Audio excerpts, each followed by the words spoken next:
जय श्री हरि। आइए सुनते हैं पुत्रदा एकादशी की पौराणिक कथा। पुत्रदा एकादशी का महत्व है। श्री युधिष्ठिर जी कहने लगे कि हे भगवान, मैंने श्रावण मास के कृष्ण पक्ष की कामिका एकादशी का सविस्तार वर्णन सुना।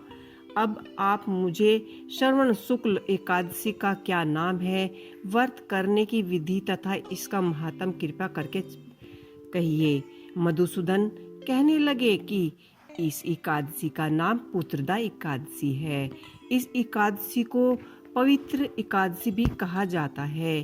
पुत्रदा एकादशी व्रत करने से व्यक्ति को पूजा के लिए श्रवण पुत्रदा एकादशी व्रत की कथा जरूरी सुनना चाहिए। ऐसा करने से व्रत पूर्ण होता है और मनोकामनाएं भी पूरी हो जाती हैं। अब आप शांति पूर्वक इसकी कथा सुनिए।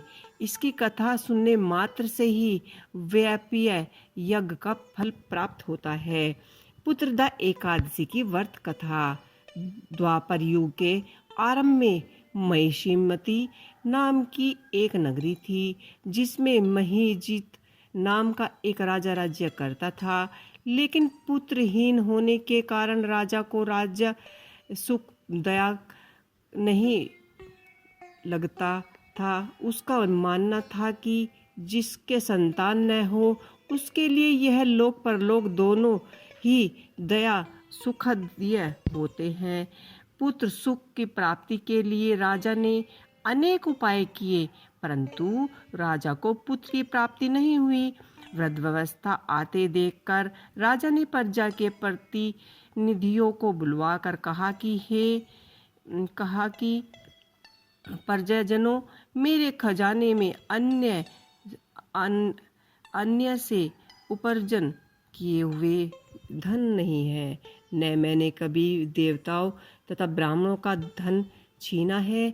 किसी दूसरे के घोरहार भी नहीं मैंने लिए हैं। प्रजा को पुत्र के समान पाला है। मैं अपराधियों को पुत्र तथा बांधुओं की तरह दंड देता हूँ। कभी किसी को घृणा नहीं की, सबको सम्मान माना है, सज्जनों की सदा पूजा की है।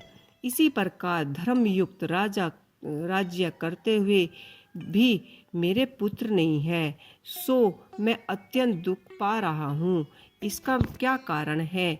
राजा महिजीत की इस बात को विचारने के लिए मंत्री तथा प्रजा के प्रतिनिधि वन को गए। वहाँ बड़े बड़े ऋषि मुनियों के दर्शन किए। राजा की उत्तम कामना की पूर्ति के लिए किसी श्रेष्ठ तपस्वी मुनि को देखते फिरते रहे।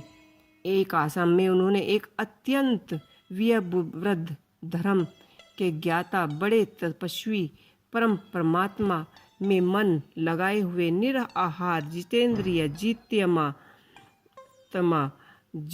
जित्य क्रोध सनातन धर्म के गढ़ तत्वों को जानने वाले समस्त शास्त्रों के अज्ञाता महात्मा लोमस मुनि को देखा, जिसका के व्यक्तित्व होने पर भी एक रोम गिरता था।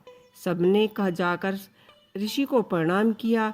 उन लोगों को देखकर मुनि ने पूछा कि आप कौन लोग हैं, इसका क्या कारण है जो आप यहाँ आए हैं? निसंदेह मैं आप लोगों का हित करूँगा। मेरा जन्म केवल दूसरों के अवतार के लिए हुआ है, इसमें संदेह मत करो। लोमस ऋषि के ऐसे वचन सुनकर सब लोग बोले कि हे महिषी, आप हमारी बात जानने में ब्रह्मा से भी अधिक समर्थ है, अतः आप हमारे इस संदेह को दूर कीजिए। महिषीमती पुरी का धर्मात्मा राजा महिजीत प्रजा का पुत्र के समान पालन करता है, फिर भी वह पुत्रहीन होने के कारण दुखी है।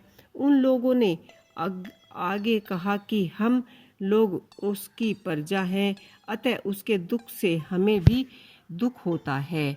आपके दर्शन से हमें पूर्ण विश्वास है कि हमारा यह संकट अवश्य दूर हो जाएगा, क्योंकि महान पुरुषों के दर्शन मात्र से ही अनेक कष्ट दूर हो जाते हैं।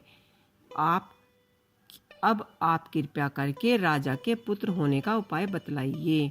यह बात सुनकर ऋषि ने थोड़ी देर के लिए नेत्र बंद किए और राजा के पूर्व जन्म का वृत्तांत जानने लगे। यह राजा पूर्व जन्म में एक निर्धन वेश्या था। निर्धन होने के कारण इसके कई बुरे कर्म थे। यह एक गांव से दूसरे गांव व्यापार करने जाया करता था। एक समय ज्येष्ठ मास के शुक्ल पक्ष की द्वादशी के दिन मध्याह्न के समय जबकि वह 2 दिन तक भूखा प्यासा रहा था, एक जलाशय पर जल पीने गया। उसी स्थान पर एक तत्काल की बाही हुई प्यासी गौ जल पी रही थी। राजा ने उस गौ को जल पीते हुए काट दिया और स्वयं जल पीने लगा। इसलिए राजा को यह दुख सहना पड़ा। एकादशी के दिन भूखा रहने से राजा हुआ और प्यासी गौ को जल पिलाते हुए काटने के कारण पुत्र वियोग से उसे दुख सहना पड़ रहा है। ऐसा करने से उसे दुख सहना पड़ रहा है।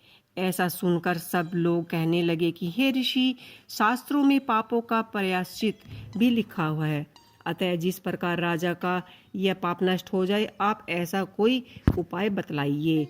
लोमश मुनि कहने लगे कि श्रावण मास की एकादशी को, जिसे पुत्रदा एकादशी भी कहा जाता है, तुम सब लोग व्रत करो और रात्रि को जागरण करो। इससे राजा का यह पूर्व जन्म का पाप अवश्य ही नष्ट हो जाएगा, साथ ही राजा को पुत्र भी अवश्य प्राप्त होगा।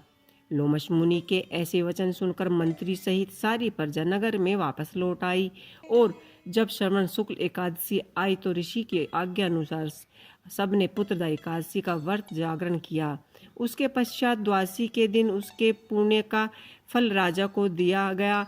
उस पुण्य के प्रभाव से रानी ने गर्भ धारण किया और प्रसव काल में रानी ने एक तेजस्वी पुत्र को प्राप्त किया। इसीलिए हे राजन, इस श्रवण शुक्ल एकादशी का नाम पुत्रदा एकादशी पड़ा।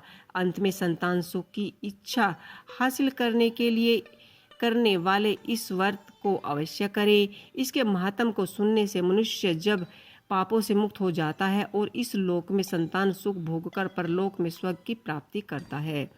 जय श्री हरि। आपको पुत्रदा एकादशी की ये कहानी कैसी लगी, मुझे कमेंट बॉक्स में लिख के अवश्य ही बताइएगा। जय श्री